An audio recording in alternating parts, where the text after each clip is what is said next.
वंदना अपनी सास शोभा, ससुर किशोर और पति सूरज के साथ रहती है।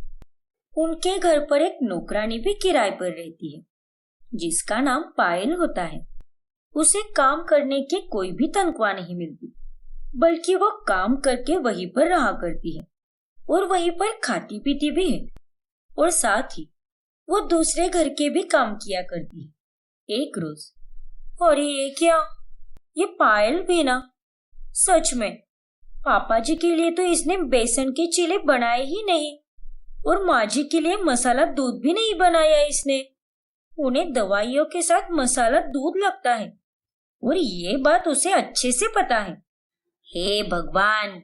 अरे वंदना बहू, ये पायल ने तो सारे कपड़े धोकर रख दिए हैं, लेकिन इन्हें सुखाया ही नहीं। कितनी बड़ी बेवकूफ है वो। अरे उसे तो बस दूसरे कामों पर भागने की जल्दी रहती है, इसलिए यहाँ के कामों को आधा अधूरा छोड़कर वो ऐसे ही चली जाती है। हाँ बहू, तो बिल्कुल सही कह रही है। फिर बाद में जब पायल घर पर आती है तभी, क्यों रे पायल, तुझे अगर दूसरे कामों पर जाना है तो यहाँ के कामों को निपटा कर जाना। यहाँ के काम आधे अधूरे छोड़कर क्यों भागती है तू? हाँ पायल, तुम्हें तो अच्छी तरह से पता है कि माँ जी को दवाइयों के साथ मसाला दूध पीने की आदत है, और उसके बावजूद भी तुमने उनके लिए दूध नहीं बनाया। और कपड़े, उन्हें तो तुमने धो दिए, लेकिन सुखाया ही नहीं। रात में सुखाने का इरादा है क्या तुम्हारा?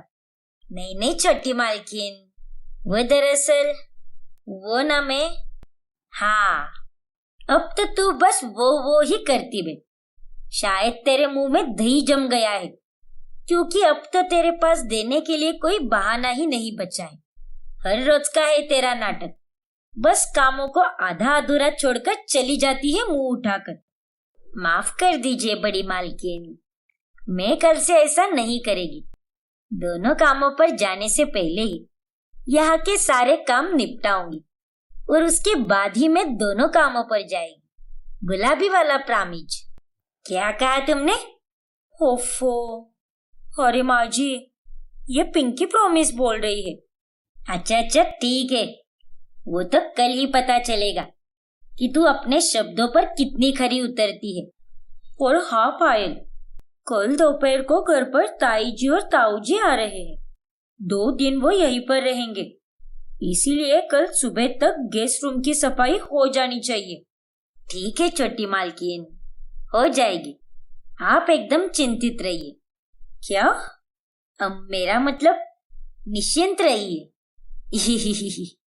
लेकिन पायल अपने वादे को पूरा नहीं कर पाती और अगले दिन वो दूसरे काम पर चली जाती है और वो गेस्ट रूम की सफाई करना भी भूल जाती है और साथ ही वॉश बेसिन का नल भी खुला ही छोड़ देती है। हे भगवान, इस पायल की तो ऐसी की तैसी।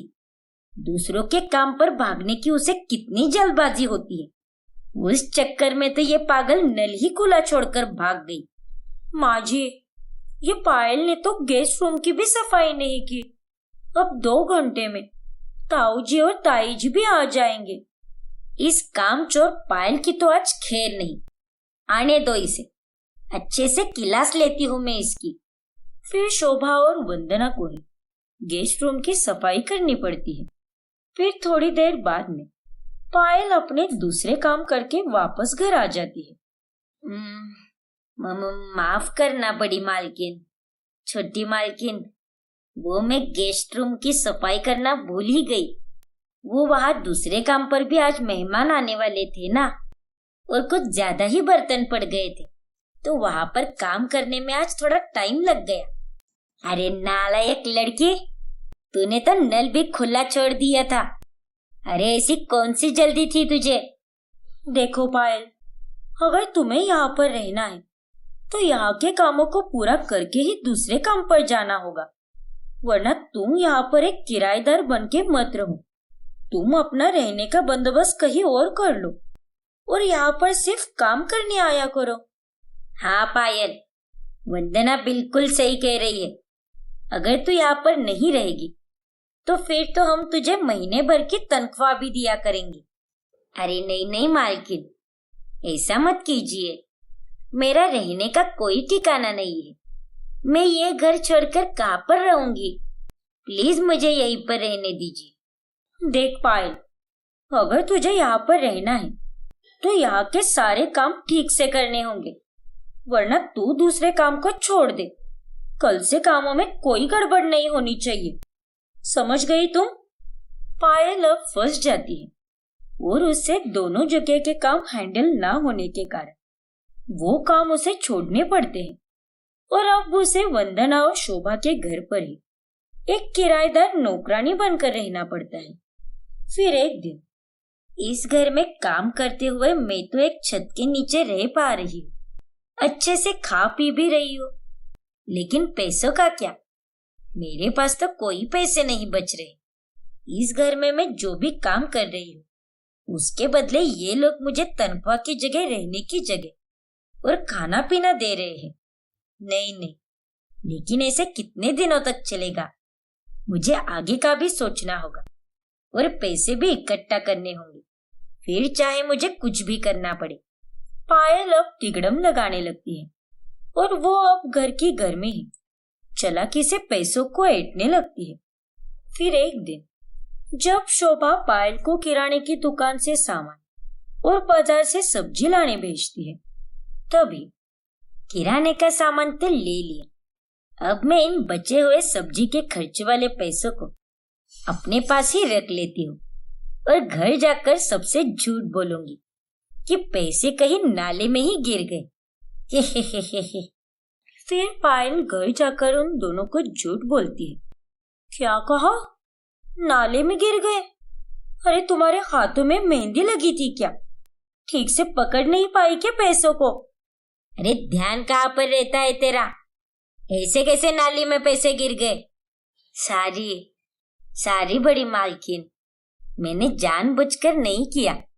वो एकदम तेज हवा का झोंका आया और मेरे हाथ से पैसे उड़कर नाली में चले गए।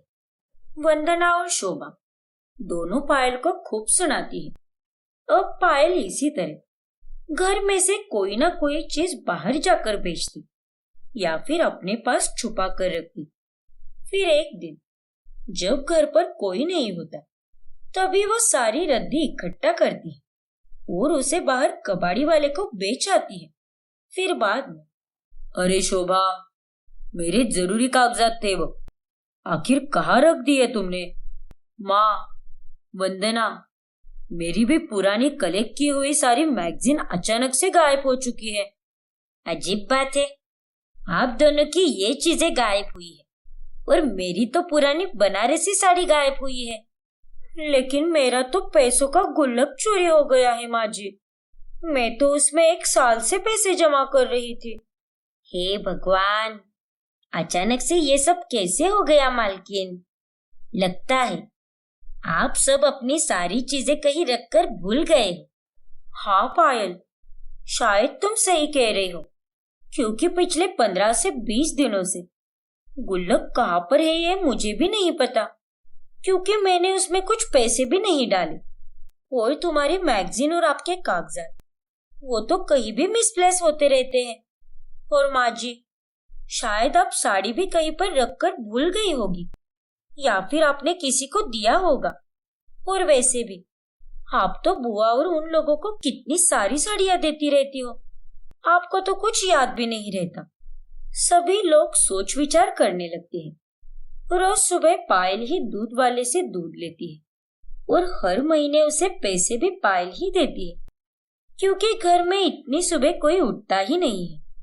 फिर एक दिन, ये ले पायल, दूध वाले को उसके पैसे दे देना कल।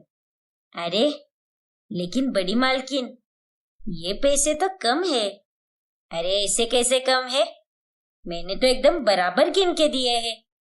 नहीं नहीं बड़ी मालकिन, दूध वाले ने अब 400 रुपए बढ़ा दिए हैं, इसीलिए आप मुझे 400 रुपए एक्स्ट्रा दीजिए।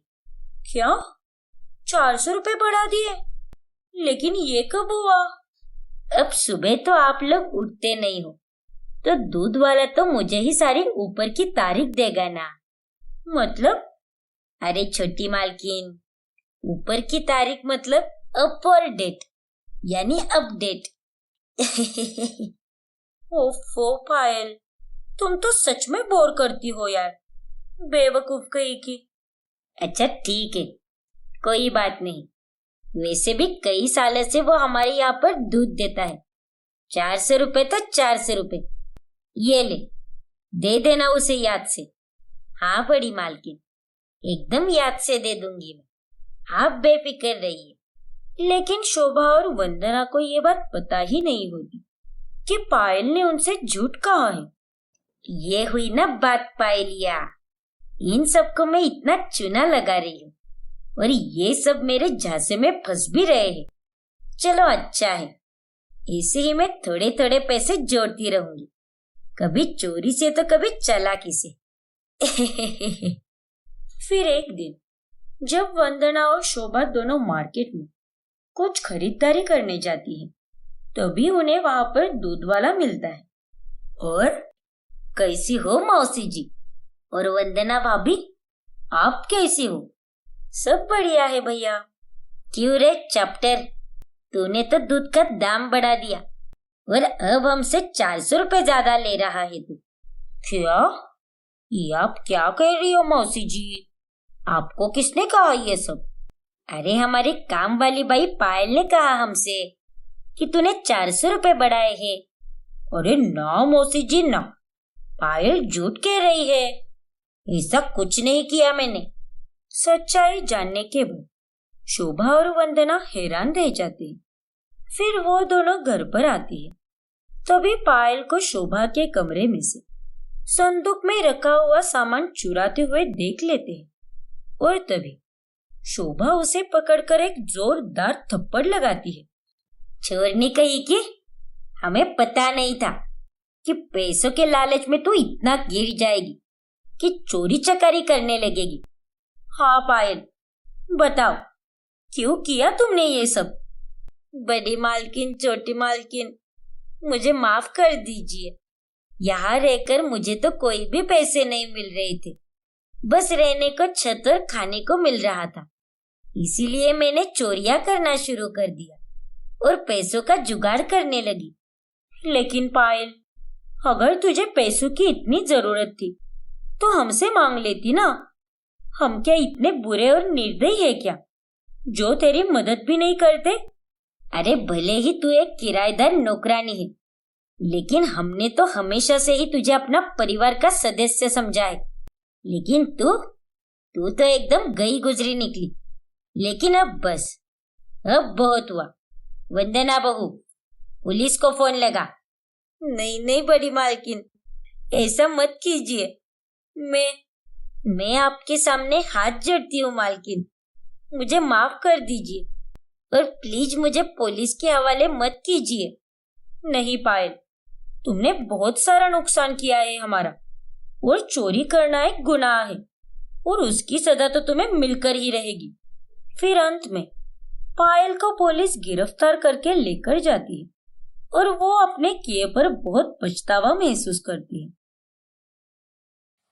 स्वर्णा अपनी सास देवयानी, ससुर कुलदीप और पति अनुराग के साथ रहती है। एक दिन की बात है। अरे स्वर्णा बहू, समदन जी का फोन आया था मुझे। वो कह रही थी कि तुम ना तो उनका फोन उठा रही हो और ना ही उनके मैसेजेस को रिप्लाई कर रही हो। अच्छा, ऐसी बात है क्या? हाँ बहू, चली जाना 2 दिन अपने मायके। अरे उन्हें भी अच्छा लगेगा, उन्होंने तुझे कितनी बार बुलाया है, लेकिन तुम हो कि अपने मायके ही नहीं जाती। माँ जी, मैं मम्मी से बाद में बात कर लूंगी, आप चिंता मत कीजिए। हाँ बहू, वैसे भी अगले हफ्ते हम गांव जा रहे हैं, तो उस टाइम पर तू भी अपने मायके चली जा। अनुराग भी शायद अपनी बिजनेस ट्रिप पर जाने वाला है, तब यहाँ ससुराल में तू अकेली रहकर क्या करेगी? क्यों कुलदीप जी? हाँ देवयानी, तुमने बिल्कुल सही कहा। अरे नहीं माँ जी, आप नहीं जानती, आजकल हमारे मोहल्ले में चोरी चकारी काफी बढ़ चुकी है। ऐसे में हमारा घर बंद रखना सही नहीं होगा। ये रिस्क तो मैं बिल्कुल भी नहीं ले सकती। तो फिर तू एक काम कर, अपने मायके वालों को ही यहाँ पर बुला ले। हाँ, ये भी सही रहेगा। घर भरा भरा सा रहेगा और तुम्हें भी कहीं जाने की कोई जरूरत नहीं होगी। ठीक है, मैं देख लूंगी मुझे क्या करना है। आप लोग टेंशन मत लीजिए। इतना कहकर स्वर्णा वहां से चली जाती है। फिर अगले दिन स्वर्णा को उसकी माँ का वीडियो कॉल आता है और तभी वो फोन रिसीव करती है। हाँ बोलो मम्मी, कैसी हो आप? अरे मैं तो ठीक हूँ बेटा, तू बता कैसी है? और हमारा फोन क्यों नहीं उठा रही थी तू? क्या हुआ है? हमसे नाराज है क्या तू? नहीं माँ, मैं तो ठीक हूँ। और मैं आप लोगों से नाराज क्यों होंगी भला? वो तो बस ससुराल के कामों से फुर्सत ही नहीं मिलती। कब सुबह से रात हो जाती है पता ही नहीं चलता। चल कोई बात नहीं, लेकिन तेरी तबीयत इतनी उतरी उतरी से क्यों लग रही है? वह ससुराल में कुछ खाती पीती है या नहीं? मैं तो कहती हूँ कि यहाँ पर आजा 2 दिन के लिए। मेरे हाथ का खाना खिला खिला कर तुझे एकदम टकाटक करती हूँ मैं। हाँ मम्मी, जरूर आऊंगी मैं। बता फिर कब भेजूं तेरे भैया को तुझे लेने के लिए? मेरी लाडो रानी अपने मायके कब आ रही है? ओह गॉड, फिर से वही। हेलो हेलो बेटा, आवाज आ रही है ना? नहीं मम्मी, आपकी आवाज ही नहीं आ रही। क्या? ऐसे कैसे? मुझे तो तेरी आवाज अच्छे से सुनाई दे रही है और मुझे तो तू अच्छे से दिखाई भी दे रही है। मम्मी लगता है नेटवर्क का इशू है। मैं आपको बाद में कॉल करती हूँ। ठीक है, रखती हूँ मैं फोन। बाय। लेकिन बेटा बेटा सुन तो। स्वर्णा जानबूझकर वीडियो कॉल कट कर देती है। जिसे देखो वो बस मेरे ही पीछे पड़ा हुआ रहता है। लेकिन आखिर किसे बताऊं कि मायके के 2 दिन मेरे लिए कितने भारी पड़ सकते हैं और मैं अपने मायके क्यों नहीं जा सकती। फिर एक दिन स्वर्णा अपनी सहेली आहाना के साथ बाहर जाती है। क्या हुआ आहाना? पिछले हफ्ते जब मैंने तुझे वीडियो कॉल किया था तभी तो तेरा चेहरा एकदम सोने की तरह चमक रहा था, लेकिन आज इतना उजड़ा उजड़ा सा क्यों है? अरे स्वर्णा, जब तूने मुझे वीडियो कॉल किया था तब मैं अपने मायके में थी और अब मैं अपने ससुराल में आ चुकी हूँ। और तुझे तो पता ही है ना, ससुराल किसी कैद खाने से कम नहीं होता। मायके की लाइफ तो एकदम बेस्ट होती है। हाय, मैं तो कहती हूँ कि हर लड़की को महीने में 2 दिन के लिए तो अपने मायके जरूर जाना चाहिए। ना बाबा ना, मुझे नहीं चाहिए ऐसा सुख। मैं अपने ससुराल में ही ठीक हूँ।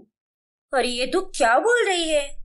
अरे तू इकलौती लड़की है जिसे मैंने ये कहते हुए सुना है। हाँ हाँ ना, तेरे लिए तेरा ससुराल कैद खाना है, लेकिन मेरा ससुराल तो एकदम अच्छा है। अरे लेकिन तू अपने मायके क्यों नहीं जाना चाहती? आखिर क्या प्रॉब्लम है तुझे? जाने देना आहाना, मुझे मायके से रिलेटेड कोई बात नहीं करनी। चल ना, गोलगप्पे खाते हैं, बहुत दिनों से नहीं खाए। ओके बाबा, ठीक है। फिर एक दिन स्वर्णा, आज मेरी मीटिंग तुम्हारे मायके के एरिया में ही है। सुबह मैं तुम्हें तुम्हारे मायके ड्रॉप कर दूंगा और रात को घर आते समय लेते आऊंगा। चलो, तुम्हें भी अच्छा लगेगा।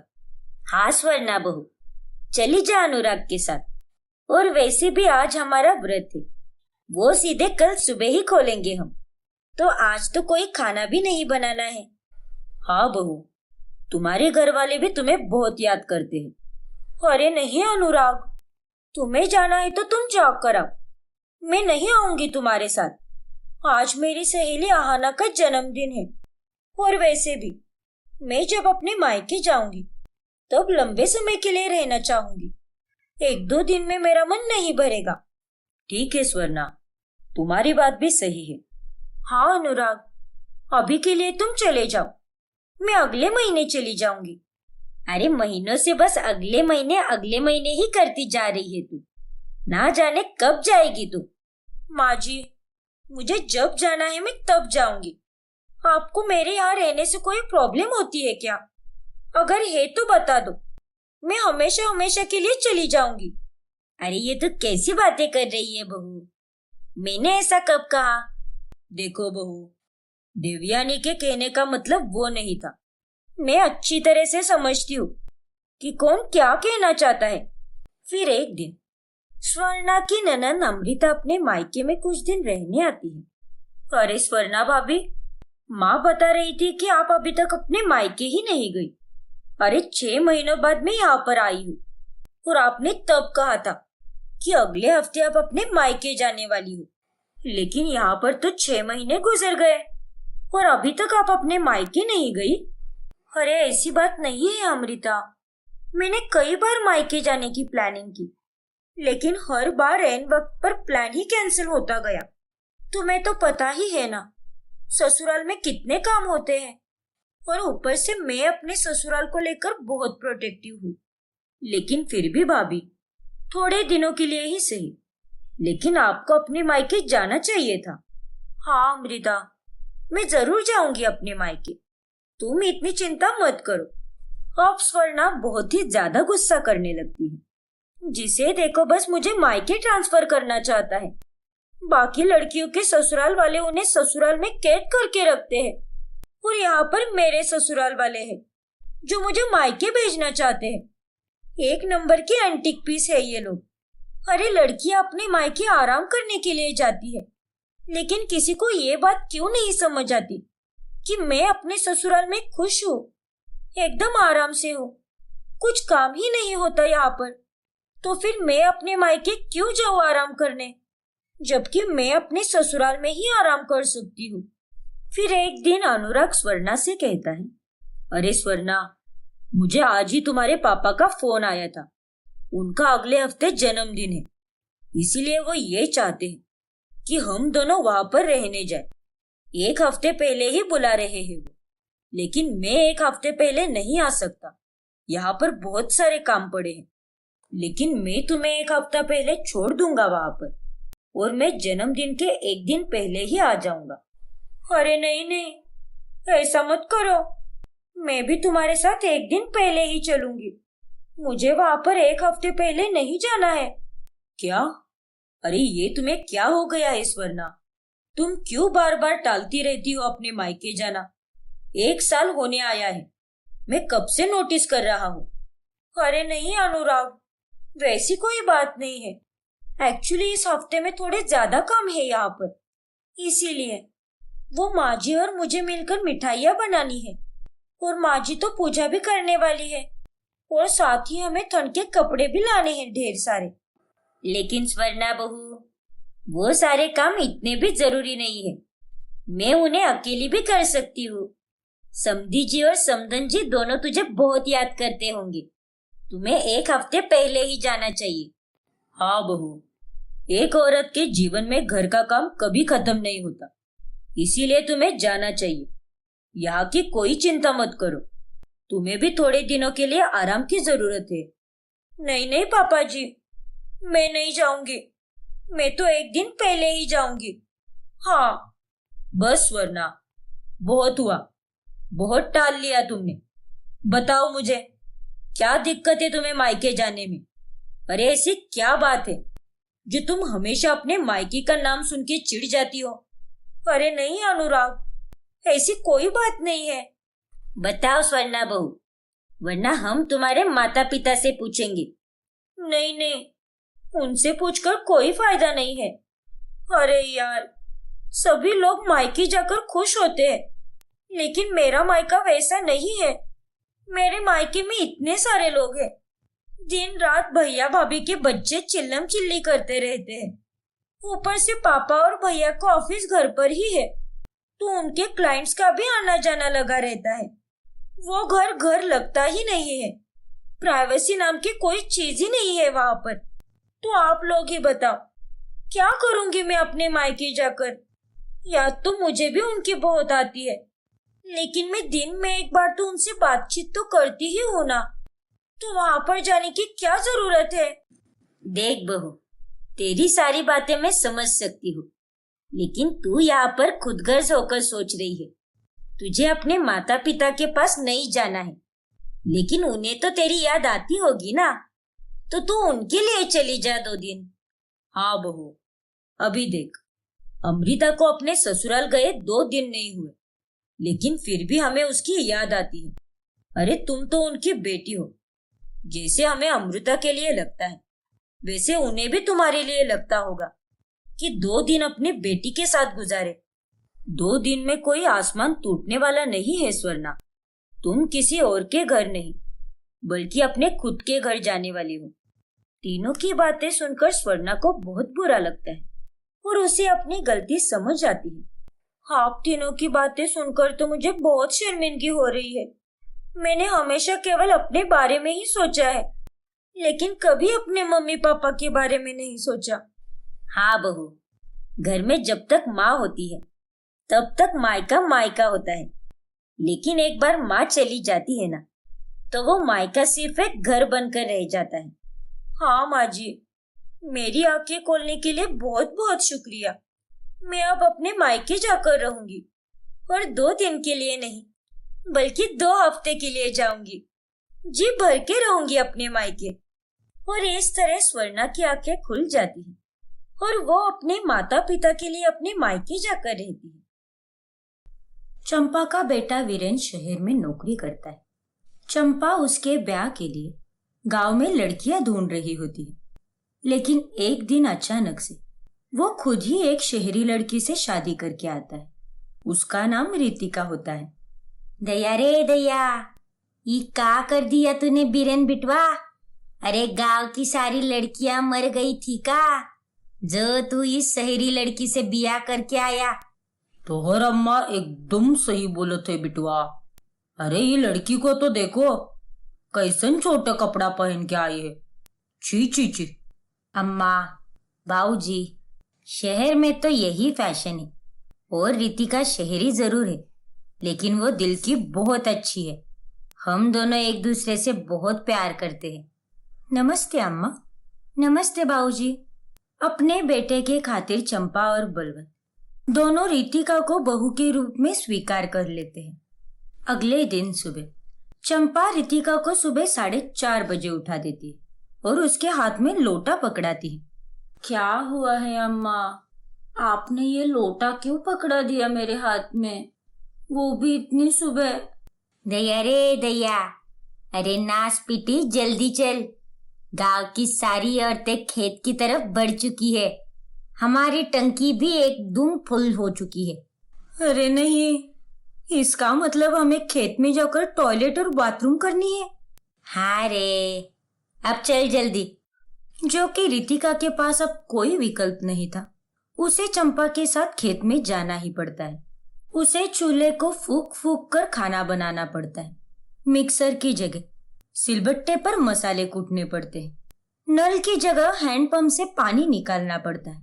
और तो फ्रिज के पानी की जगह घड़े का ठंडा पानी पीना पड़ता है। एक दिन रितिका गांव में लाल रंग का कपड़ा पहनकर भटकने लगती है। तभी उसके पीछे एक बैल पड़ जाता है। नहीं, मुझे बचाओ, नहीं। जैसे तैसे रितिका सही सलामत अपने घर पहुंच जाती है। फिर एक सुबह, इले बहुरिया, ये मस्त मक्खन लगाकर आलू का पराठा खा। वाह माँ जी, ये पराठे तो बहुत ही माइंड ब्लोइंग है। सच में गांव के और शहर के खाने में तो जमीन आसमान का फर्क है। मुझे तो यहाँ का खाना बहुत ही पसंद आया। शाम होने के बाद आंगन में बच्चे खेलने के लिए आते और हर कोई आपस में प्यार से मिलजुल कर खेलने लगता है। वाह, कितना अच्छा लगता है जब सभी लोग एक साथ मिलजुल कर रहते हैं। ये नजारा अगर शहर में दिख जाए तो भगवान जी तो ऊपर से नीचे ही आ जाएंगे। सच में यहाँ गांव में तो सुकून ही सुकून है। एक दिन जब रितिका के पैर दर्द कर रहे होते हैं, तभी चंपा उसके पास तेल की शीशी लेकर आती है। अरे अम्मा जी, आप? हमका पता है कि तोहर जड़ी माँ दर्द होवत रही, ओकरे खातिर हम ई गरम गरम तेल लाए हैं। इसे तोहर जड़ी जल्दी से ठीक हो जाएगी और दर्द छू मंतर हो जाएगा। हमारे यकीन कर। अरे अम्मा, आप तो मेरी सास हो, फिर आप मेरे पैरों की मालिश क्यों करोगी? दया रे दया, उमा का हुआ? हम तोहरी सास है, कोनो दुश्मन नहीं। चल चल, जल्दी से अपन टांगे फैला और हमका तेल से मालिश करने दे। फिर चंपा रितिका के पैर की मालिश करती है और ये देख रितिका को बहुत अच्छा लगता है। धीरे धीरे रितिका को गांव में रहना और वहां का परिसर बहुत अच्छा लगने लगता है। लेकिन उसके आस पड़ोस वाले उसे छोटे कपड़ों में देखकर बहुत बुरा भला बोलते हैं। हाय हाय, ये देखो चंपा की बहुरिया कैसन चुटके कपड़े पहन के पूरे गांव में सैर सपाटा करत रही। अरे इका अपन बदन दिखावे का इतना ही शौक है तो ये इतना सा कपड़ा भी काहे पहने थे। पागल बुद्धू लड़की। रितिका को उन औरतों की बातों का बहुत बुरा लगता है और फिर वो अपने घर वालों को उनकी सारी बातें बताती है। ओ माँ, गलत का बोली वो औरतें। अरे तू ऐसन चुटके कपड़े पहनेगी तो वो लोग तो बोलेगी ही ना, काहे पहने थे ये सब। फिर बहुरिया, अब तू हमारे घर की इज्जत है, ये घर की बहू है, इसीलिए तोहरा कर्तव्य है कि घर की इज्जत को बचाना। हाँ, आप लोग भी वैसे ही निकले। मैंने सोचा था कि आप लोग तो मेरा साथ देंगे, मुझे यहाँ अच्छा लगने लगा था, लेकिन मैं गलत थी। आप लोग नहीं बदलने वाले। रितिका गुस्सा होकर अपने कमरे में चली जाती है। अब उसे गांव के किसी भी काम में मन नहीं लगता था और वो किसी से सीधे मुंह बात भी नहीं करती थी। अब उसे शहर की याद आने लगती है। रितिका, क्या हुआ है तुम्हें? तुम इतनी डिस्टर्ब क्यों हो? वीरेन, मुझे अब इस गांव में नहीं रहना है। यहाँ पर कोई भी मुझे समझ के नहीं लेता और इसी वजह से मुझे घुटन होने लगी है। ऐसा नहीं है रितिका, वो लोग जो भी बोल रहे हैं तुम्हारी और उनकी इज्जत के लिए ही बोल रहे हैं। चुप रहो तुम भी अपनी माँ बाप की ही तरफदारी करोगे। सच कहूँ तो तुमसे शादी करके मुझे यहाँ पर आना ही नहीं चाहिए था।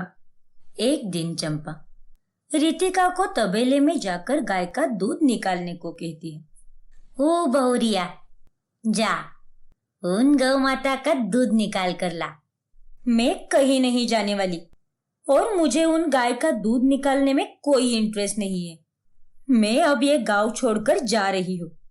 बस बहुत हुआ आप लोगों का नाटक। रितिका अपना सारा बोरिया बिस्तर बांधती और घर से बाहर जाने लगती है। जा रही हूँ मैं। आप जैसे घटिया गरीब और गवार लोगों के साथ नहीं रहना अब मुझे। घटिया गरीब और गवार हम नहीं, शहर वाले हो थे। तोहरा को जिस खेती बाड़ी को देखकर हम गरीब लगे थे, वही खेती बाड़ी से हम लोग पैसे कमावत थे। तू जाउन शहर का खाना खावत थे, उसे कई ज्यादा पौष्टिक खाना हम लोग खावत थे। शहर में जितना अकेलापन है, गांव में उतना ही अपनापन होवत है। जहाँ शहर में प्रदूषण है, वही दूसरी तरफ गांव में हरियाली ही हरियाली है।